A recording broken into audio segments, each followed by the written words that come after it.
சொந்த செலவில் மக்கள் பணி. புதுச்சேரி சட்டமன்ற உறுப்பினர் புசி ஆனந்தன் நெகிழ்ச்சி பயணம். புதுச்சேரி புசி தொகுதி சட்டமன்ற உறுப்பினராக இருந்த எண்ணானந்த் தனது பெயருக்கு முன்னால் புசி என்று இணைத்துக் கொண்டார்.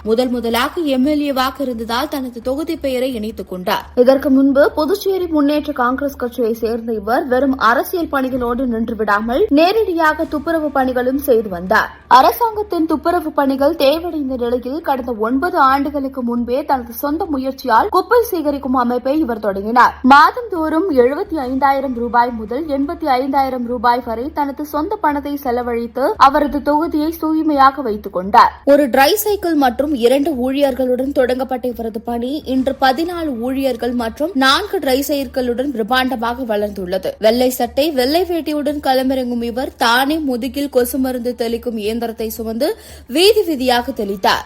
அரசாங்கம் குப்பைகளை அகற்றுவதில் போதிய கவனம் செலுத்துவதில்லை. நகராட்சி ஊழியர்களுக்கு சம்பளம் வழங்கப்படாத சூழலில் வேலை நிறுத்தம் செய்ய திட்டமிட்டுள்ளனர். தூய்மை பணிக்கான நகராட்சி ஒரு நீண்ட கால திட்டத்தை வகுக்க வேண்டியது அவசியம். மக்கள் என் மீது வைத்துள்ள நம்பிக்கை காக்க இந்த சேவை என்றும் தொடரும் என அவர் தெரிவித்துள்ளார். விளம்பரத்திற்காக செய்யாமல் எம்எல்ஏ பதவி கிடைப்பதற்கு முன்னிருந்தே இந்த தொண்டை அவர் செய்து வந்தது குறிப்பிடத்தக்கது.